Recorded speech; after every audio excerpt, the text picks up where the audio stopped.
As a qualified practitioner, you'll know that our understanding of autism is ever evolving. More autistic clients are coming into the therapy room, and people are actively looking for a therapist who understands neurodivergence. Counselling Tutor's Autism-Informed Practice Training is a 45-hour CPD qualification built by a neurodivergent team. A balance of self-directed learning and an intimate live workshop where the theory comes to life. Download your free handbook at counsellingtutor.com. Click Products and select Autism Informed Practice. Counselling Tutor.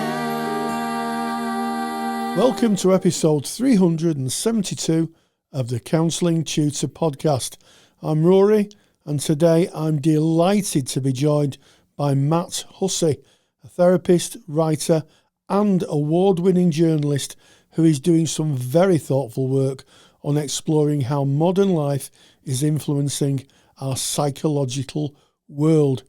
Matt is the founder of The Brink, a platform dedicated to making sense of the modern mind, where he writes about everything from AI and digital culture through to identity, loneliness, burnout, and the hidden emotional pressures of contemporary life. He brings a rare combination of clinical understanding and cultural insight, and I'm really looking forward to this conversation about what therapy may look like in the brave new world of AI. So with that said, let's roll the intro. Welcome to the Counselling Tutor Podcast, the must-listen-to podcast for counsellors, psychotherapists, and counselling students. Here are your hosts, Rory Oakes and Ken Kelly. Hello and a very warm welcome to the Counselling Tutor Podcast, episode 372 with Rory Oakes and Ken Kelly. Rory and I taking you on 3 stops today on our journey, starting off with ethical sustainable practice, where we're going to be discussing the understanding of the different AI categories that you are likely to come across as a practitioner. We then go into Practice Matters, and Rory's beautifully introduced the interview with Matt, and that is the future of therapy in the age of AI. Are you spotting the theme here? And then we go into student services. And today, when we speak student services, we're going to be speaking about counsellors and agency reports. So as a student, reports that come through from your agency, what do they look like? Why are they in place? And what do you need to know about that? So you don't want to miss that one. But starting us off, Rory, understanding AI categories in counselling practice. Yeah, thank you, Ken. And I think that as a profession, what we're going to have to grasp is that AI is now going to be part of the therapeutic field, whether we like it or not. And it's being introduced certainly in health services. In the UK, we have the National Health Service, which is our primary health care provider here in the UK. And as a consequence of that, they are putting in AI tools. And one of the things we have to kind of understand is the levelness of AI tools. So some digital tools are built specifically for healthcare, they're regulated. Others may sound helpful and supportive, but are they really designed for therapeutic work? And what about the governance? What about data protection? What about client safety? So I think as therapists, we really, really need to understand what the categories of AI tools are and be able to identify them should we come across them either in practice, should a client bring them in the work, or should we come across them in the work we do. I know a lot of our listeners work in the National Health Service in the UK. And what I would say is this isn't just a UK specific issue. This is going to be worldwide. AI in healthcare is going to roll out worldwide. So if you're listening in a different part of the world, almost certainly at some level, this is going to affect you. So thinking about these categories, Ken, what are they and how do we identify them? Yeah, it's a good topic, and I'm glad you brought this today, Rory. And it takes me back to a question that I asked in our Facebook group. I asked a question about AI and the use of AI in therapy.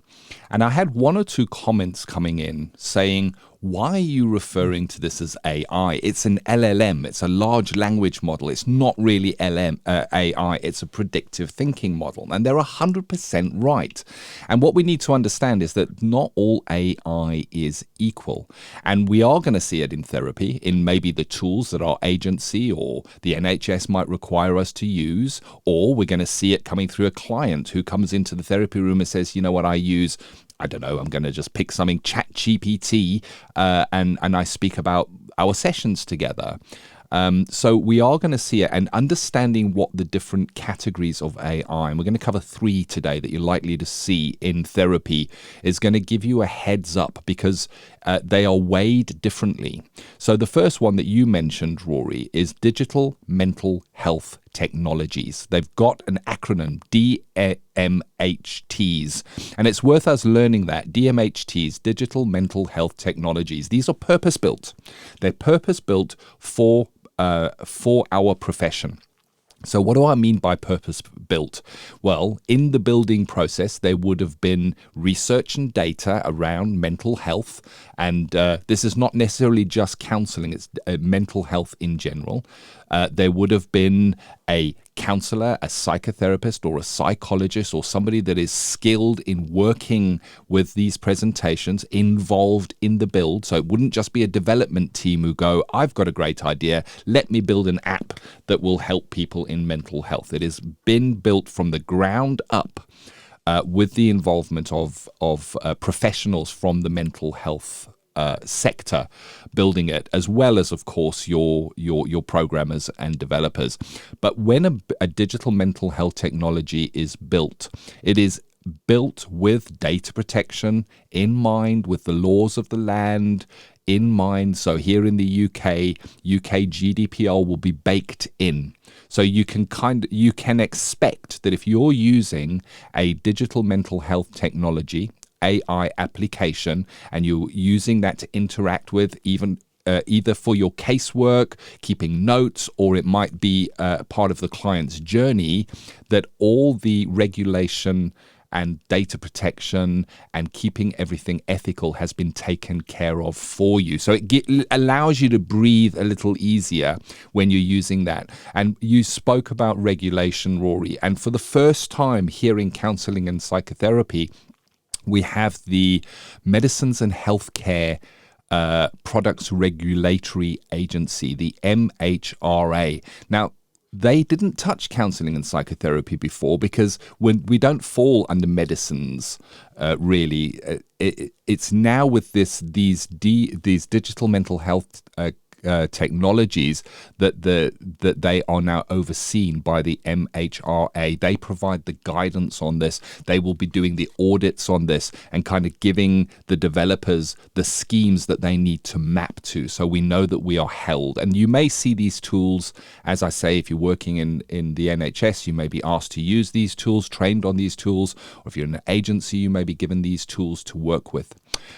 But then there's another 2 categories that we're going to dive into, Rory. So when we're talking about DMHTs, we're pretty safe to use them and everything has been baked in. But then there's the off-the-shelf AI, general purpose, large language model, Rory, that we know that clients would be dipping into, asking questions about their mental health, about their counselling, about their journey, maybe about the session that they had with us. And this comes with a little less of a guarantee of what it is, how it works. And I think this is where we need to have our spidey senses kick in, Rory. Oh, I like the idea of spidey senses, Ken. I like the idea of that a lot. Yeah, and I think just to put some context around this, digital mental health technologies would be accessed via a treatment pathway from a clinician, maybe a doctor, maybe you go through a hospital, maybe you go through a mental health nurse. So you would only come across digital mental health technologies, to my understanding, by a referral pathway or by access through a regulated provider such as the National health service. And one of those, as we have in our handout, we'll give you details where to download the handout, is Silver Cloud, which is a digital cognitive behavioural therapy application. Not a new idea, been around for a long time, computer-based CBT. When I was working with a service, it was called Beating the Blues, but now it's more sophisticated apparently, and it's called Silver Cloud. So you would only access those. Clients would only see those as part of a treatment pathway through a healthcare provider such as the NHS. But what Ken was talking about was general purpose AI, and we're talking about ChatGPT, Claude, Notebook LM, where people may, in the small hours of the night, type in their difficulties in hoping that the friendly robot voice will give them some solutions. And they generate, as Ken said, responses by recognised patterns of language rather than genuine understanding. I was using my ChatGPT to take a letter the other day, and it literally sounded like I had my own personal assistant. Oh, thank you, Rory, for sending this letter. It was very nice, very warm. And I had to just check myself to realise that this was a machine I was talking to. It wasn't a human being. It didn't have any awareness. It just looked for patterns. And they may appear conversational, they may appear helpful, but they're not clinically governed. They're not accountable. And they may make mistakes, and they shouldn't really be treated, well, they shouldn't be treated as safe mental health interventions. They are just toy robots, really, to answer a few questions and to do some shortcuts if you're looking for something. They shouldn't be taken seriously as a way of offering genuine support for someone who is unwell. Now, as therapists, we may find these tools really useful for certain non-clinical tasks. Drafting ideas, we use it all the time here at CT. If I have an idea, might run it through an AI. Summarised information, some administrative work, which doesn't include putting your client's details in, but caution. You need to use it with caution. And unfortunately, with these large language models, especially the ones that speak to you like they're your best mate, the response might sound convincing, but it may not be, and probably won't be clinically sound, Ken. Yeah, that is for sure. They come across as being very confident and competent. However, they're not always right. And of course, when you're working with an off-the-shelf LLM, as they called, which is just large language model, and it kind of defies that category of tool like ChatGPT, like Claude, and of course there are others. Gemini is another one.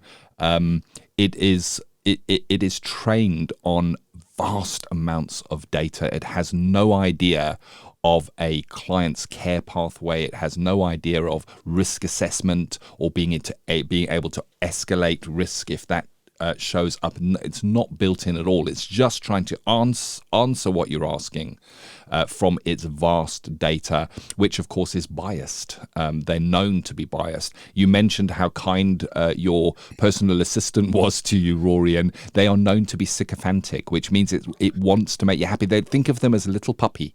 If you go to this little puppy and you say, I want X, Y, and Z, and it brings you something and you go, no, that's wrong. I wanted ABC, actually. It'll go, oh, I'm so sorry. Yes, I made a mistake. You are right and I am wrong. And it's really sycophantic, trying to play to you all the time to win your favor, which is of course not what we want when we're talking about serious mental health challenges and with our clients. So the third type of AI that we may come across, and this is a tricky area. So if we've got a DMTH, a digital mental health technology, we know that is robust. We know that it's maybe gone through some clinical trials. We know that there's going to be some regulation around that. We know if we're going to an LLM such as ChatGPT that we shouldn't be putting any personal data of our clients in there, or even of ourselves, or trying to do any treatment plans or anything like that, because it can give us incorrect information. And of course, all of the data that goes into those models is is captured and it is stored and it is used for training purposes. So we don't want to be putting any sensitive info into those. But this third category is where it gets tricky. And these are commercial applications that are built and targeted at mental health. Now, often they're built by a team of developers. They build an application and they go, hey, you know what, I'm going to sell this to therapists for them to manage their practice, and they can take their notes and they can plan their sessions, and then they can make transcripts of their notes and store them. And very often they are motivated from wanting to help, but they may or they may not have the safeguards in place that you need to be legal and to be ethical in the country that you are using that tool. So you're not guaranteed of what you're actually getting, and that's the tricky area, because you can and the same tools are aimed at clients as well as the self-help mental health tools that they can use. Because of lack of regulation in this area, anybody can come in and pretty much market these tools, and they look pretty convincing, and you may see words on their sites like clinically tested, but what does that really mean? Is that marketing speak, or is that truth? And it's very hard to kind of navigate these commercial mental health and practice tools. So I've put together a little bit of a table, and I'm going to call this the at a glance table. And we're going to start off and we're going to say digital mental health tools. So we're going to call this category 1. So the primary purpose is targeted mental health interventions, e.g. CBT, or delivery of assessments or triage that we may do as therapists. Off-the-shelf LLMs. Their primary purpose is general conversational AI for broader tasks. Very different. And then when we go to the commercial healthcare and practice tools, that category 3, client-facing, wellness mood tracking, self-help practitioner-facing note-taking, transcription practice management, and clinical insights. So 3 different user cases there in those different categories. When it gets down to regulation, when we're looking at the DMHTs, subject to frameworks, example, National Institute for Healthcare Excellence, that's NICE, or MHRA, as we've spoken about before. The LLMs, off-the-shelf LLMs, unregulated. They're not regulated as general software. There's no health-specific oversight at all, and that's why we're not going there with any of our clients' data. And then the commercial mental health and practice tools, well, this is where it's tricky because it's variable. You know, some could have some form of regulation where they've really tried, and others may not. And it's about navigating that and trying to find out what is right and what is the right fit for you. And we're going to cover in future episodes of this of ethical sustainable practice how you can check these tools yourself without having a law degree and having to read through every part of their terms and conditions, Rory. But that's a brief overview of those. Yeah, that's very helpful, Ken. And I think it's worth remembering that not every commercial app is problematic, but not every app is trustworthy, and it's a case of trying to find your way through.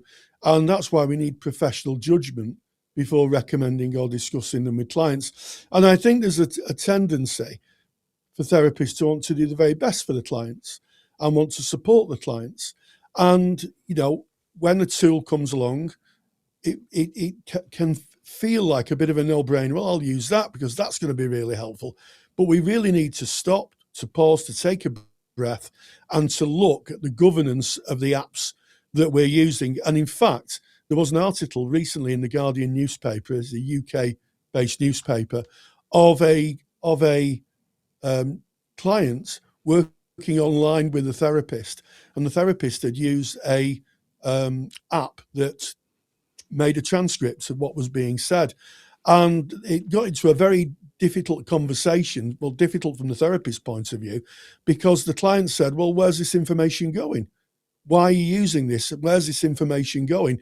And by all accounts, and they only have one side of the story because it was only the client's side of the story, the therapist really didn't know what they were using. They just thought it was a handy thing so they could have a look at their at the conversation to pick up anything after the session. And the same would go for people who are doing formulations. In CBT, we have doing formulations, treatment formulations. And as a consequence of that, if you put those into a large language model, as Ken said, they will be used for training, and that information is lost. Once you put sensitive information into an AI, it is then lost. You cannot get it back. It's a bit like putting your picture into something. You cannot get him back. So there is an ethical implication. And I think that understanding these categories and having a reference for them keeps you ethical and in a professional position. And clinically governed digital mental health technology really does offer a different level of assurance from a general person chatbot or a commercial app. And the thing is, they look appealing, but you do really need to give it scrutiny before you can. It's considered appropriate. So things to keep in our mind. Remember that a tool that feels therapeutic may not actually be therapy. Conventional language can create a false sense of safety. And what I mean by that is that if you're having a conversation, if you've got a robot that speaks to you like mine does, says, "Hello, Rory, how are you? I'm really looking forward to working with you today." You need a little bit of common sense, if you put it that way, to realise that this is a robot. It's programmed to be nice to you, so you keep using it. And crucially, data privacy and client confidentiality is at the core of everything we do. And your professional responsibility remains with you, not the technology. You are the guardian and the gate guardian, the sentinel, I'm going to use another word, the sentinel of that data. And it's up to you to make sure that wherever you put client data, it is absolutely safe. So I think that every therapist needs to understand AI. And the thing is that digital tools are going to become more and more common. We're right at the beginning of this journey. So to be an ethical practitioner, you're going to have to think really critically rather than, I think, accepting the wonderful claims that app manufacturers have at face value. I think this is very, very new, and I'm sure there'll be a lot of listeners out there thinking, I just don't know if I can handle this. A bit too much, Rory. I agree with you. I agree with you. And I think it's a lot. It's overwhelming. It's brand new. We weren't trained to manage this. And I think if there's anything that we can go and rest in and find a little bit of peace, is all this is a technology, and we don't have to learn the technology or to manage the technology. All we need to manage are the ethical questions that we ask every day in therapy anyway. This is just a new technology we apply those same questions to. And we will probably in our next episode of Covering AI, we'll start delving into what you can do and where you can look and the questions you can be asking. So if this is all sounding like, oh, I can never navigate this, you can actually navigate it, because it's you're already making a load of ethical decisions on a daily basis, and you're doing so in maybe some situations where you don't know the way, but you're maybe you're just using your knowledge of your ethical framework and what is good for clients to be able to navigate that. And there's no difference with these technologies. They can seem scary, but we'll get onto some formulas that you can use in future episodes. But what Rory shared and what you shared there, Rory, about that complaint or that client's data going into a tool can very easily happen. I get targeted all the time because Facebook knows I'm a counsellor, so I get adverts offering me practice management tools every single day. Things I've never heard of before, telling me how it's going to keep everything secure and it's going to do everything and make my life a lot easier. And you mentioned the magic words, Rory, and that's data privacy. And I want to go back to our three categories. So digital mental health tools. Data privacy, what happens? Well, it's strict compliance. It's built in. It's UK General Data Protection Regulation if you're in the UK. and it's siloed. It's siloed information, which means it's not shared, and it doesn't take general information from the internet. If it is client facing, maybe it's helping them in between sessions. It's not just general information. It's siloed, specially researched information that they will be dipping into there. If you look at data protection or data privacy for an off-the-shelf LLM, well, there's a potential for the data to be used for training of the LLM, and the privacy concerns, they don't exist. Very often that data is not held in the United Kingdom, so it's taken offshore, and you need to understand the laws of where that data actually ends up. And the worst that I've heard is that certain of the LLM companies have decided that they're going to introduce advertising on their free-to-access LLM models, which means all of that data that somebody might be giving or putting into that can be used to advertise products to them, which is very, very sad. And then data privacy, when we're looking at these commercial mental health and practitioner tools, it varies. Sometimes they monetize that data, and there are discussions on the Facebook group of organizations that have put themselves forward as being there for clients and for therapists, but at the end of the day, we're monetizing that data. Selling it is what I'm saying. That's what monetizing of data is, selling that data. So we really do need to be careful. And then you mentioned the other magic words, Rory, and it's about that accountability. So who's accountable at the end of the day? And on the digital mental health tools, there's a developer, there's a service that will kind of update you on how to use it. There'll be training. There's a clinician built into that, and it sits within a governed framework. So even if you are held to account for something that took place in one of those tools, that you have really defensible decision making in showing that this was a tool or app that was built for this purpose. Who is accountable if it's an off-the-shelf LLM? Well, it's unclear, and it's going to, at the end of the day, default to you. In other words, you are accountable. If you take a client's data and put it, like, let's say you have a session and you record that session, and then you put it into LLM to make a summary, as you were talking earlier, Rory, to make it easier for the notes. If that information is captured and well, it's you are held to account by that as the practitioner. And it would be very difficult if you were pulled in front of a complaints board, or even worse, if you found yourself in court, to defend that usage. And then who is accountable when it comes to these commercial mental health and practice tools? Well, it's very unclear, and often it's going to sit with you as well.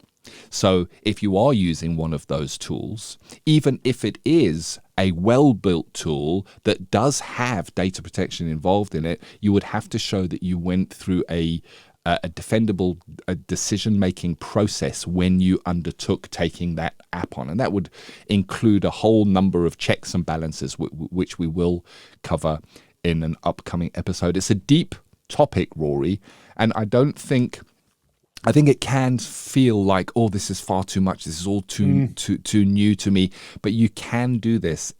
You don't have to learn these technologies. You just have to learn what questions to ask. And we'll tell you what questions to ask. It's coming up, I think, probably in our next episode. We're going to be covering those. But today we wanted to cover that there are 3 different types of AI. And if there's anything you can do right now, you can have a think. Are you using any AI assistance in the work that you're doing? And if you are, what category does it fall into? You're already doing defensible decision making by having this information and going, oh, you know what? That's actually category 2. Like you were using, Rory, for your helping you write. That's a category 2. So already we're making those connections and starting to think in that way, Rory. Yeah, what we're talking about is discernment, really. You don't have, as Ken said, you don't have to be an expert on AI, but you can be discerning. And this is what this conversation's been about. And we don't want to scare people, but the reality is that I foresee in the future a rising level of complaints to professional bodies about the lack of thought in where clients' data goes.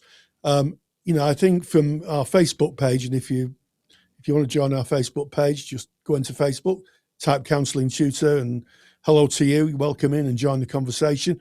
I think that a lot of people are now talking about data protection far more in the Facebook group than ever before, and it's a really good barometer for what the profession's thinking. It's like taking the pulse of the profession. I think what we need to be talking about is categories, and I think if you're listening to this, we do have a handout. So if you go to counsellingtutor.com, if you go to the podcast tab, go to episode 372, you can download this handout. And why don't you become an advocate? Why don't you share this handout, share this information, especially on the 3 categories, with your colleagues? Bring it up maybe in meetings, share it, because this is information that's going to be really, really important. And while we're on the topic of AI and importance, where did this handout come from, Ken? Where was this information drawn from? Can you just let us into that little secret? Yeah, thanks, Rory. Well, if you're listening to these live, then it's no secret that I've been deep diving into AI and how it may impact counselling, psychotherapy and our clients since 2003, since I had an awakening that this was going to come as a tsunami wave towards us. And I've been deep diving, and I'm very glad to say my book, which I've been written, which has taken over a year to write, has now just cleared the formatter, so it's ready for publishing. It's going to be going within days, if you're listening in real time, for publishing. And the topic of the book, it's called, the title is Ethical AI Practice for Counsellors and Psychotherapists in the UK, published by Counselling Tutor, and that will be available soon. So we're taking chapters from the book and discussing them here in the podcast, creating handouts for you so that you have access to those. And as soon as the book does go live and it's available on Amazon, we'll pop in a link as well so that you can have a look at that if it is of interest to you. But as Rory said, the handout is totally free. Go to counsellingtutor.com, click on the podcast tab, episode 372, and go and download that handout. It is very, very detailed, contains everything we spoke about today and a little bit more information. And it's there for you to reference as you go forward with your ethical, sustainable practice. And as we move out of ethical, sustainable practice, sticking with the topic of AI, it is a popular and interesting topic, if I might say so myself, Rory, at this moment, and one that we all need to be focusing on. You, Rory, in Practice Matters, you met up with Matt Hussey, and he has actually written an article, The Future of Therapy in the Age of AI. What can we expect from this interview? Well, it was a joy to meet Matt. He's a journalist as well as being a therapist. He has his own little, not little, but he has his own news page where he publishes his articles. We'll put a link into the show notes of episode 372 so you can have a look at that. But in this particular article, The Future of Therapy in AI, which caught my eye on his LinkedIn page, he talked about maybe a semi-dystopian future where therapy splits into 2, and one is a therapy that everybody can access, and one really is a therapy of privilege. It's a brilliant article, and I think his interview shows real insight into a possible future of how therapy and AI will come together. I caught up with him, and this is what he had to say. Whether you're a student or a qualified practitioner, you're going to know that one of the biggest challenges that we face is that we never get to see another counsellor using skills in a real session with a real client. That's why Counselling Tutor created the Counselling Skills Academy, where you can watch 6 full client sessions from contracting and risk assessment right through to endings, demonstrated and evaluated by qualified therapists. Real sessions with a real client, not actors, not role plays. Visit counsellingskillsacademy.com to watch a free session. counsellingskillsacademy.com. Today, I'm joined by Matt Hussey, a UK-based therapist, journalist and founder of The Brink, an online magazine exploring how modern life, technology and culture shape the human mind. Matt brings together clinical insight and cultural analysis, helping us make sense of psychological forces that influence how we think, feel, and relate in today's world. We will be discussing a recent piece he published titled Where's Therapy Going? The Great Split of Mental Health in the Age of Trauma, AI, and Digital Care. In this thoughtful and provocative article, Matt examines the emergence of what he describes as a two-tier therapy system. Those who can afford personalised relational care receive depth and nuance, while others are directed towards standardised, one-size-fits-all digital provision. Matt Hussey, thank you so much for joining us. Pleasure to be here, Rory. Thank you. Now, the article, Where Therapy is Going, the Great Split of Mental Health in the Age of Trauma and AI and Digital Care. If you want to read that, if you go to counsellingtutor.com, go to episode 372 on the podcast, you will find that a link to that article. It's also on LinkedIn. Matt Hussey is very present on LinkedIn. But I read it and I was very taken by the opening of the article, which you say, I see fewer therapists say I'm a CBT practitioner, more I'm trauma-informed, more somatic, more nervous system. But this isn't a revolution, it's something more akin to a split. What did you mean by that? Yeah, it's a great starting point. So I think what was really interesting noticing that was, I think there's a lot of forces that act upon us as therapists, right? There is the institutions that we pass through, there is the modalities that we tend to believe, and then there's a kind of this big fuzzy aftermath around marketing, branding, what my clients look for, and trying to kind of make yourself fit into a group of people. And what I found more and more in this therapy community that I've sort of joined is that the language was becoming more descriptive, more emotive, away from sort of strict modality. And I think there is quite a strong reason why that's happened, because last time I looked, there were more than 200 modalities bubbling around in the UK across various different regulators. And I think for members of the community that we serve, like clients, that is insanely confusing.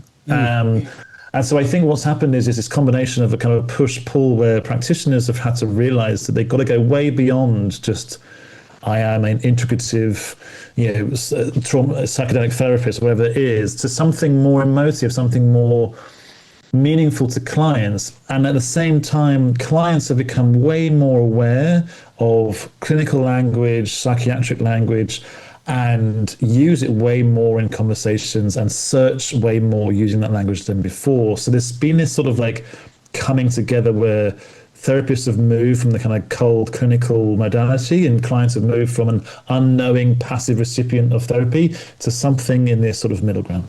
Yes, I think you're absolutely right. And you do make a passing observation to some research that was done in the 2000s that effectively said that the modality is about 15% of the curative factor. And what we're talking about is what we call Lambert's pie.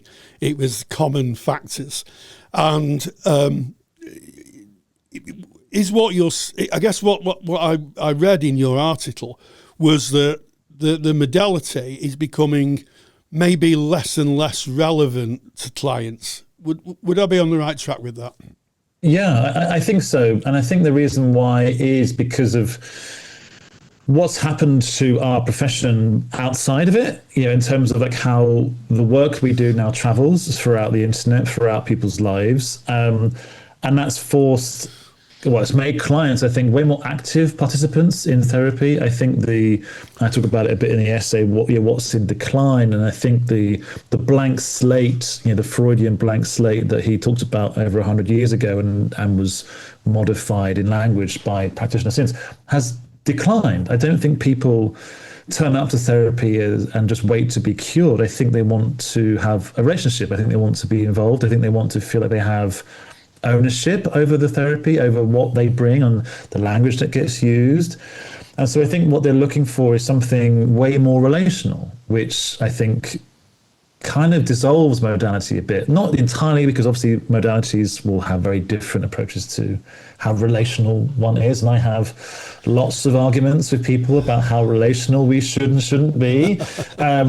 But I think that's what clients are looking for. They're not coming with no knowledge. They're coming with a lot of knowledge. Some of it might be very accurate. Some of it might not be. Some of it might be very emotive and felt. Some of it might be very academic. And I think as practitioners, being less wedded to a modality and therefore a way of working with someone, I think is becoming way more important.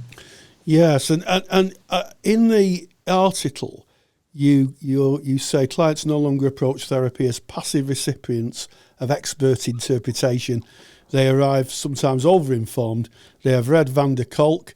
They have watched attachments explainers on YouTube. They know the word gaslighting. They have opinions about trauma.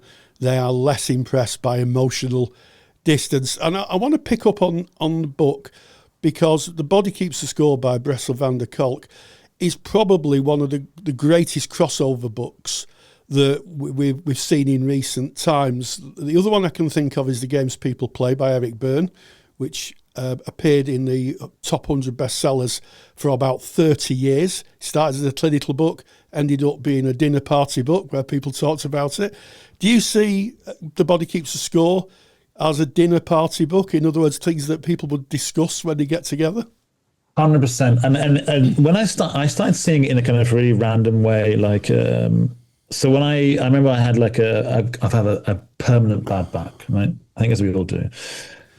I went to see a physiotherapist, and they were sort of like, manipulating me in the way that they do. And they asked me what I did, and I said I was a therapist. And the first thing they said was, "Oh, Body Keeps the Score." And I was like, "Yes, that's a book. That's a book in our profession." And I was like, "Oh, have you read it?" And she said, "Oh, everyone in physiotherapy has read it. Like, it is now like required reading in physiotherapy to read this idea that historical or adverse childhood experiences, to give it its technical term, we now believe they inhabit as much more physiologically than we did just purely psychologically." And that's when I first started seeing it, and that was about 6-7 years ago. And then what happens now is, absolutely, when you're with friends and friends of friends, when you tell them what you do, and there's a whole separate discussion on how we travel as therapists outside of our community, which I find fascinating. You find, or I find, that they want to talk to you about what they have read about this profession, about how we understand ourselves. And they want to either validate what they believe, or they want to explore what they believe. And so much of it has come through this trauma lens, right? What Bessel makes a compelling point for, even if subsequently it's been challenged a bit.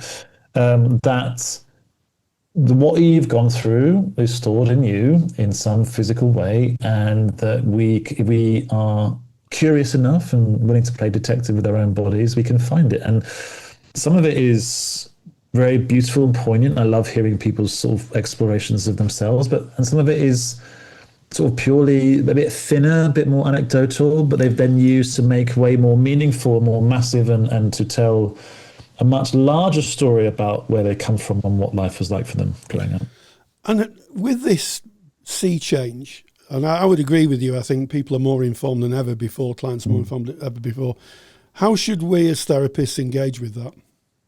Oh, that's a great question. And again, don't like picking fights. No, I don't like picking fights. I like having these sort of discussions online, because I think they're so important, because I think what I feel is there are two broad camps around how to approach clients who bring all this with them. And I think more broadly about the myth of the expert in our profession.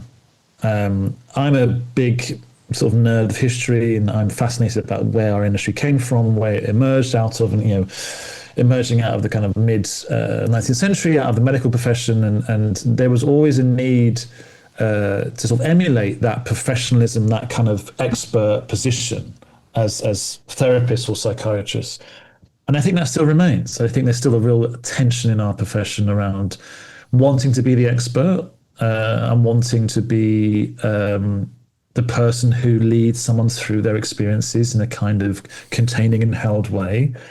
And I think there's a lot of merit to that, and some clients really, really respond to that. But then there's some clients who don't want that, who want a way more equal, co-creative, experiential experience where they bring things not to be assessed by our knowledge, but to be experienced by another human and to be explored as a kind of encounter kind of thing. And I think as practitioners, we have to be flexible and be able to do both. In certain ways, we have to be able to oscillate, often in the same session with the client, between positions of authority and knowledge, and also positions of kind of alongside and collective and solidarity with clients, not as a kind of, this is what's happening to you, but I really feel what you're going through, rather than I know how to resolve it. Yeah. As we say in my part of the world, we meet the clients where they're at. Exactly. Yeah. We meet the clients where they're at. And I think that brings me on to some thinking that I've been going through, is that therapists really do need to understand the world of trauma and attachment. I don't know what your thinking is on this, but I've always thought that there's 20th century therapy, which lives with sort of Sigmund Freud and Eric Berne and Carl Rogers. Mm-hmm. And then we have the 21st century therapy, which lives with Bressa van der Kolk and a host of other people who've talked about things like attachment, trauma, neurodiversity. And I've often thought that nowadays, to be as I've christened it, a 21st century therapist, you need to lean in to these ideas of attachment, trauma, understanding neurodivergence. What's your take on that? Yeah, so I wrote something about this. I do these sort of like little short essays that they're kind of more kind of philosophical. They're called the grey notes. So I really want to explore that tension that you've touched upon. And I think, so where I sit with it is the people that we are taught to study, your Rogers, your Freuds, your Winnicotts, such and such. I think they existed in a time, and their modalities are really based upon a core principle, which is the center of healing is in you as an individual. If I, the practitioner, can help you resolve your conflicts internally, go forth and prosper, right? You'll be in a better place. I don't think that exists anymore. I think the as you say, the 21st century client operates in a kind of less a singular me and more in a kind of collective we. And I think that has been amplified by social media. I wrote an article about 15 years ago where I interviewed the psychologist who said what we're seeing back then was fracturing of identities, where people are maintaining versions of themselves in social media and social platforms that we've never seen before. This is a brave new world that we're experiencing. 15 years later, we're now in a world where that is no longer the preserve of young people or people who live chronically online. I think we all maintain multiple identities, and I think that has become way more tribal, way more partisan. I think we're way more divided, and so that puts a really different demand on a therapist today, which is you are a part of that experience for them, but you're also part of what they may see as the establishment. There may be aspects of your gender, your race, how you talk, your geography, your class that are way more alive, I think, in clients today. And I think the trauma and the body informed and the somatic work is a part of that. And there's this real sort of flourishing in what clients can bring and the kind of the connections they make between what can feel like a really disparate range of stuff. And I think as practitioners, that demands a much more of a fluidity in how we turn up with clients, because, and I'm literally just writing an essay about how the pathology of human experience, right? How clinical language has leaked out of the therapy world into common conversations and what that does to us. And I think as practitioners, we can be a bit sneery about that and say, that's not what you're going through. Or we can go, okay, that's the language that you bring. That's the thing that you feel. Let's see how that feels to say that in front of a person, and we'll see what comes up. So I think absolutely there is a different sort of therapy that has emerged away from dead white guys which we're all taught. Yes. To something way more pluralistic, less structured, I guess, less absolute. Yeah. To something much more about uncertainty, and I'm not the expert in you, and I don't know where this goes and what stories you want to tell, but I want to provide you the space to explore it. Yeah, I would agree. I think that is the trajectory of 21st century therapy, and also I think there's a small p political within that. You gave an acknowledgement of the fact that we're kind of more. The word I would use is to some extent fractured, in that everybody has different views and opinions, and we risk really being siloed. I think in that, which is never great for a collective endeavour.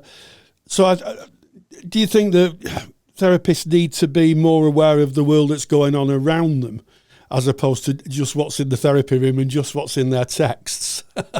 1,000,000%, which I know for any math people that is not technically possible. But yes, absolutely, because I think where I sit with this, and I wrote something, or I did a little video the other day about like not being political, right? And that got a lot of people very emboldened, and that was probably by design. But I think for me, where I stand with it is, we do not exist separately from the world our clients live in, right? And we don't exist in some like ethereal world where forces, economic, cultural, political, don't exist. And I remember when I did my training, and they tried really earnestly to introduce these ideas of race and gender and politics, and we had a weekend to understand race. I think that's very noble. 2 days yes. about race was enough. But I think it sort of, where it left me was a sort of split, right? Because I think on the one hand, I wholeheartedly agree that not every therapist can help every client, right? There has to be an alignment, and there will be clients that you more naturally align with versus ones that don't feel that. But at the same time, I think as therapists, we have to be able to acknowledge power and how that is transmitted to our clients, right? I very early on in my career, because of my placement, I ended up working with a lot of female clients who are victims of sexual abuse, right? I remember in my very nervous way asking the person who was sort of managing the client allocation, why are you giving them to me? And they said, because I think what's really important for them is for to work with a man through acts of violence that were caused by men. And that stuck with me all the way through my practice, is the idea that we can be symbolic of power and oppression and all these other things that we face, but we can also be a point of healing through it too. And so that requires us to have a handle on these things, not to shy away from them, not to ignore them, not to say that's not therapy, but to sort of embrace them and to see it as, someone might look upon me as a white middle-class man and go, you're the problem, for me as some other. But to go, great, tell me about it. Tell me what that feels like to be sat with me, and for me to symbolize all these things that you feel, and just to see where that goes. Be the soil of a different kind, as I think Roger's alluded to. Yeah, 100%. Now, in the article, you present some hard-hitting facts, and one of the hard-hitting facts that I picked up on was that you said that in 2022-23, 4.46 million referrals had been put through the NHS. And also there's a shortage in mental health provisions, which has kind of moved the NHS into a more, dare I say it, mechanised, scalable provision, which may not always meet the needs of clients. I may be paraphrasing the article, but that's what I took from it. Is that the spirit of it? Yeah, 100%. There's been this long tail post-COVID, but that hasn't receded as fast as anyone thought. where levels of emotional distress continue to be extremely high in the population in Britain.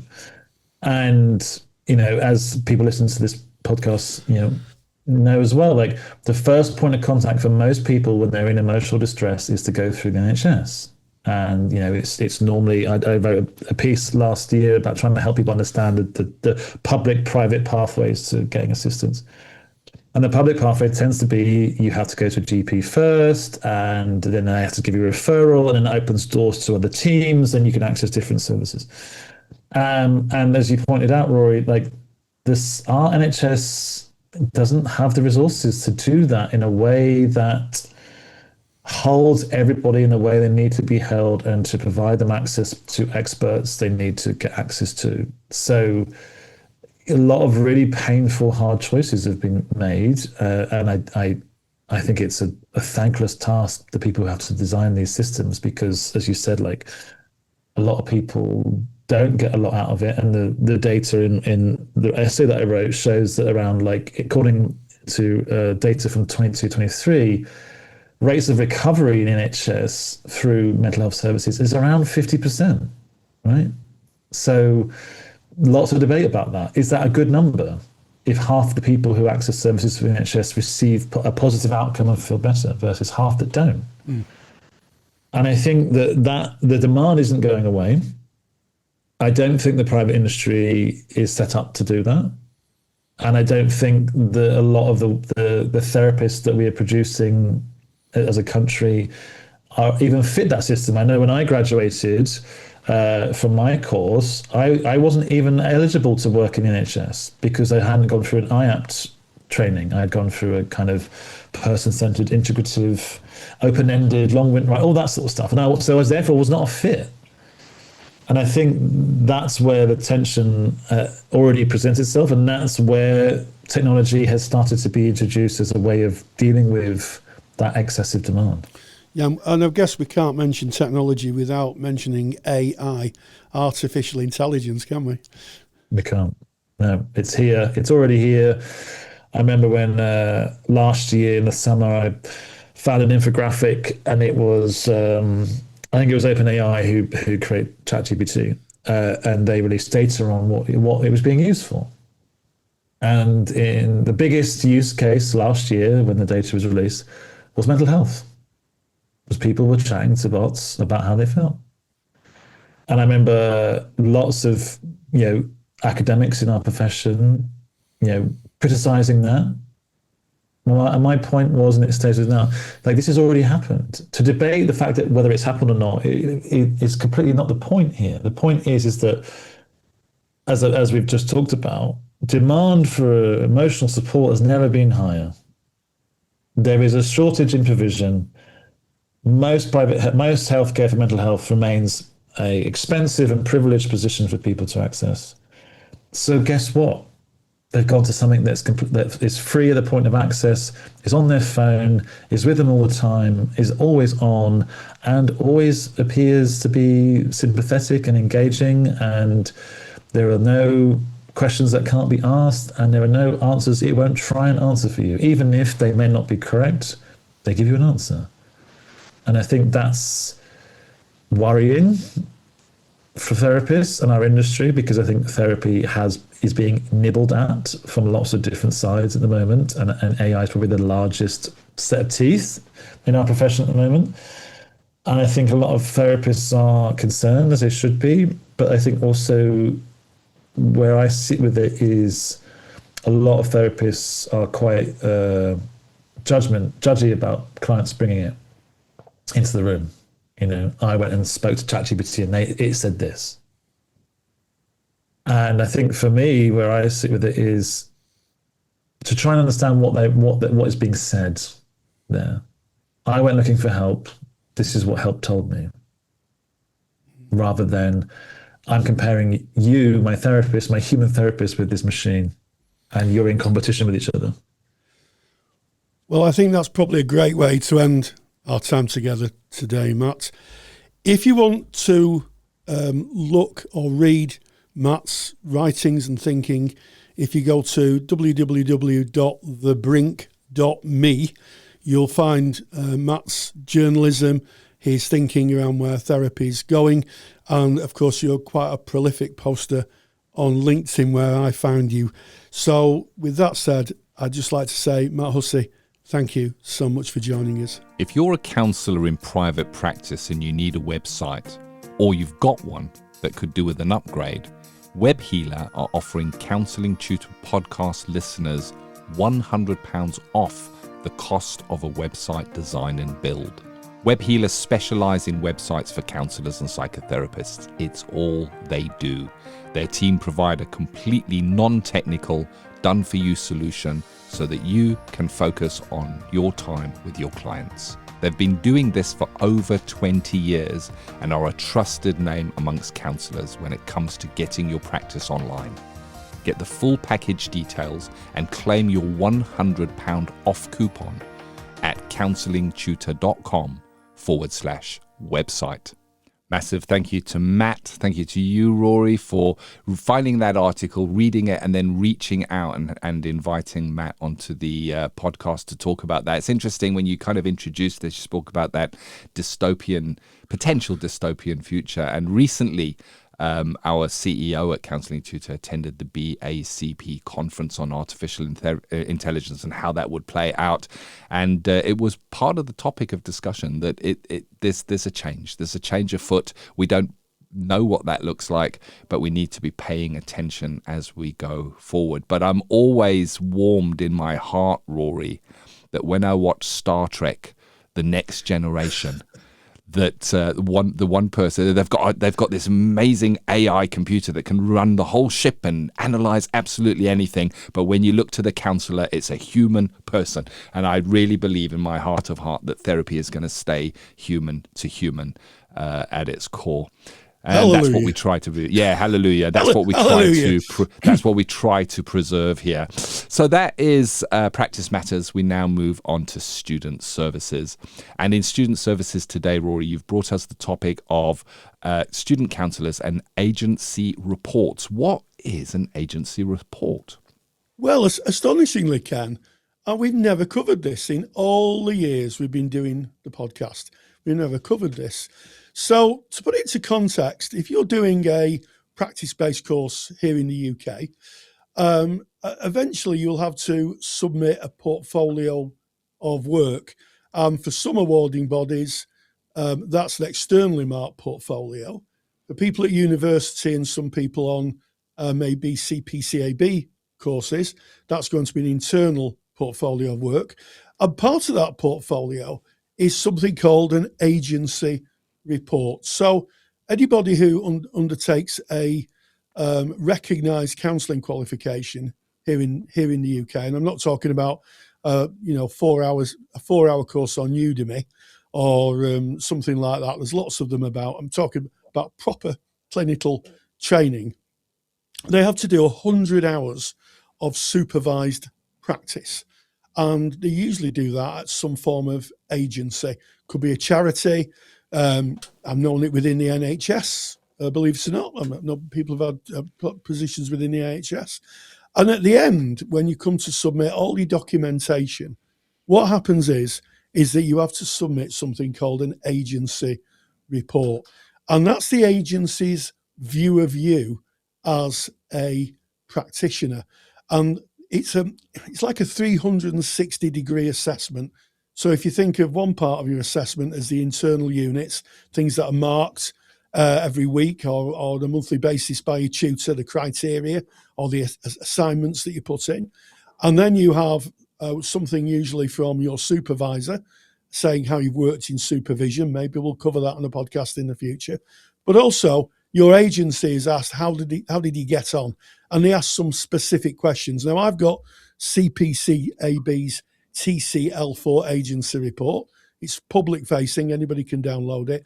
And it starts off with asking questions like, how well does the trainee understand and work within the agency's legal framework, including equal opportunities, safeguarding children, young people, vulnerable adults, and anti-discriminatory policy. So it's a piece of criteria. This is the thing with an agency report, Ken. It's a piece of criteria that effectively you as the student have to evidence that you're doing. and then your agency will give the training provider a view.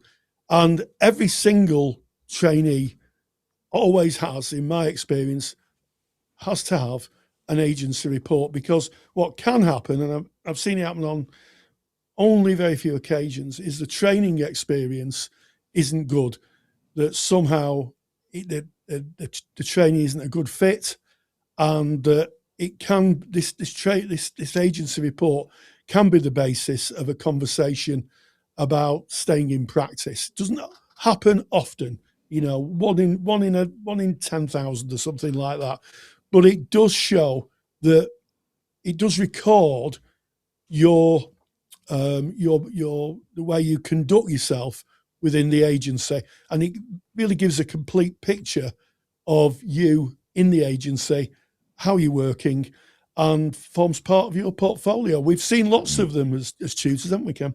Oh, we have, yeah, very, very much so. It's an important document, If you think about what you do as a counsellor or a psychotherapist, we are in a very privileged position that very few humans get to be in, where another human being will share that is most fragile to them with you, things that they would not even share with their own family. Often a therapist will hear that information once that trust has been created, and you need to be the right person to guard that. It's really precious material that comes our way. And you mentioned, Rory, that you've got your training process, and within your training process, you're being watched and observed, and you're being assessed, not just on whether you pass your assignments, but your tutor's looking at how you show up and who you are. This is echoed from your supervisor. When you're going in at the end, when you're going into placement, you're also getting a supervisor's report. And as Rory mentioned, maybe we'll cover what that looks like, but it's a report from your supervisor giving their view of how they perceive you and how they see you. And this agency report is the agency's view on how they see you. And it's got some professional questions in it and how you work professionally within certain domains, which are vital to counselling and psychotherapy. And we'll get onto some more of those domains in a moment. And the reason for this, and why it may not apply in other disciplines or training, is that when you're a counsellor, you go into a room and you close the door and it's you and the client. There's nobody, because of the confidentiality, you can't have somebody watching you. So if I was doing woodwork, somebody could be watching me and saying, no, you don't hold the saw like that. Hold it a little bit more on that angle. Yes, oh, you know what? You'll find it easier if you plane like this. And they can give me direct feedback to the actual application of the work. Counselling and psychotherapy, the work we do is behind a closed door. It's us and that client. So having those eyes around us, that professional holding, I guess is like a safety net that protects the clients and it protects the profession of counselling and psychotherapy. And what's really interesting is when you look over the agency report, you said, Rory, it's actually a set of criteria, and it is exactly that. And what's interesting to me is it's very similar to the criteria you will write about yourself in your final submission. So the question that you covered there, Rory, was how well does the trainee understand and work with the agency's legal framework, including equal opportunity, safeguarding children. So you went through that.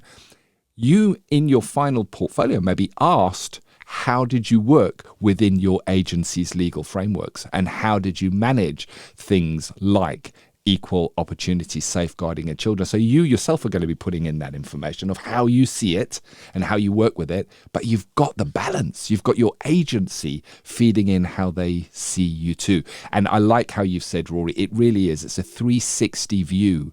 It gives all aspect view of who you are as a counsellor, psychotherapist in that working environment. I'm going to go on to the next one here. So how well does the trainee understand and work with data protection?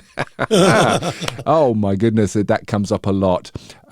So legislation around the use of online and digital technologies for working. See how it all just links in here with the topics that we've already been discussing in this podcast, and with client facing with clients for the storage of their data.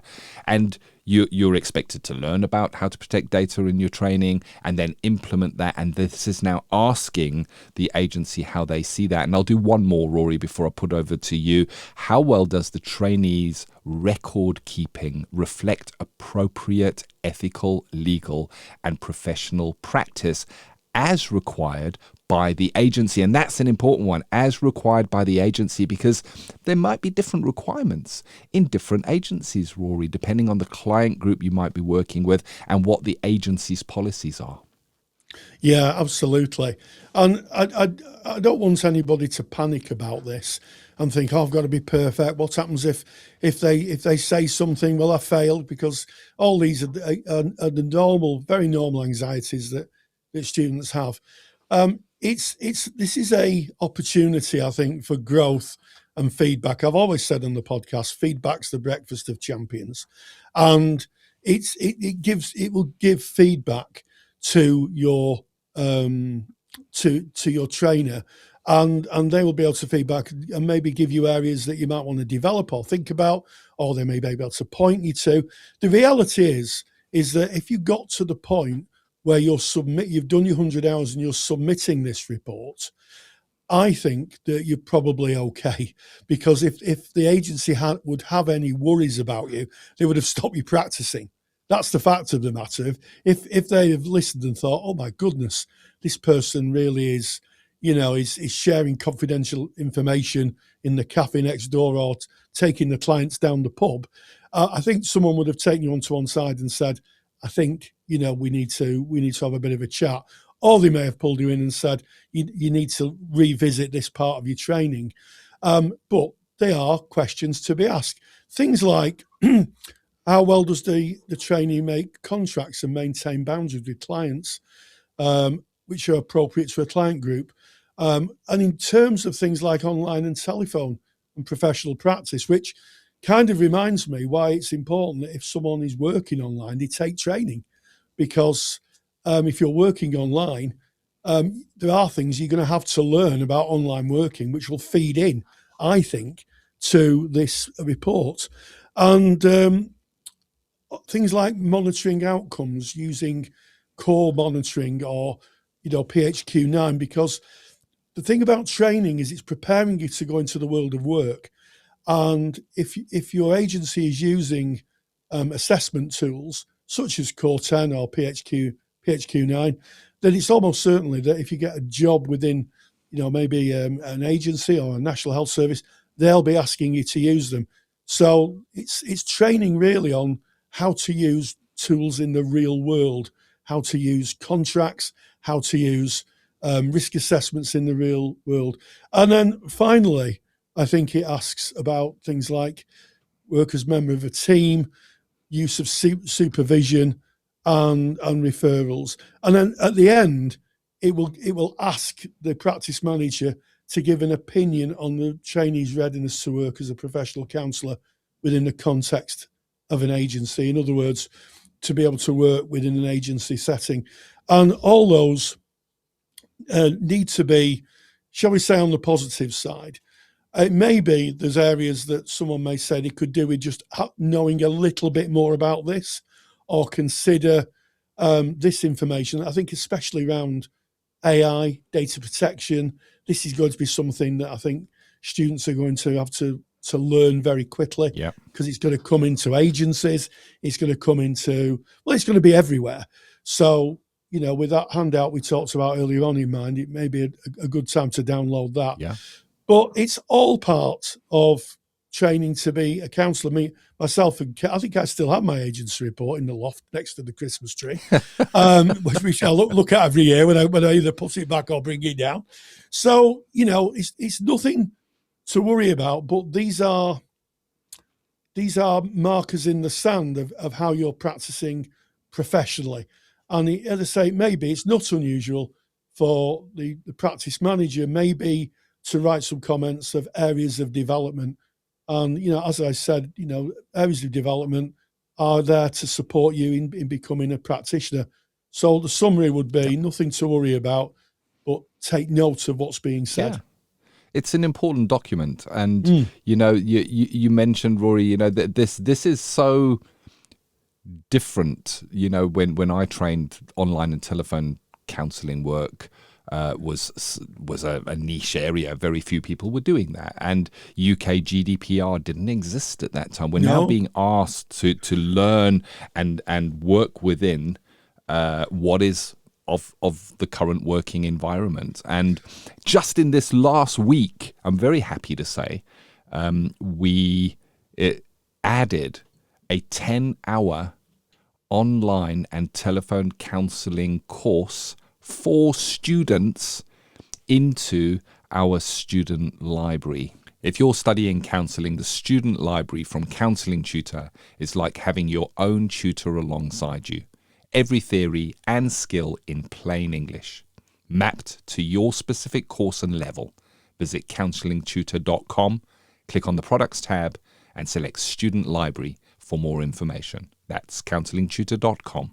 And as we look at this end bit, Rory, you've already mentioned it. It's give your opinion on the trainee's readiness to work as a professional counsellor within the context of an agency.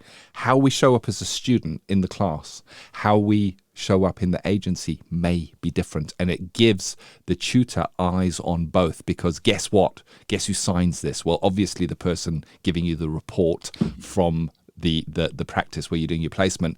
You sign it as the student, and then your tutor's signature goes on it too, meaning all three agree with what is there. And I think it protects the profession, it protects us so that we're going out prepared, Rory. We don't go out unprepared. Protects the clients at the end of the day. Bravo. Definitely needed, Rory.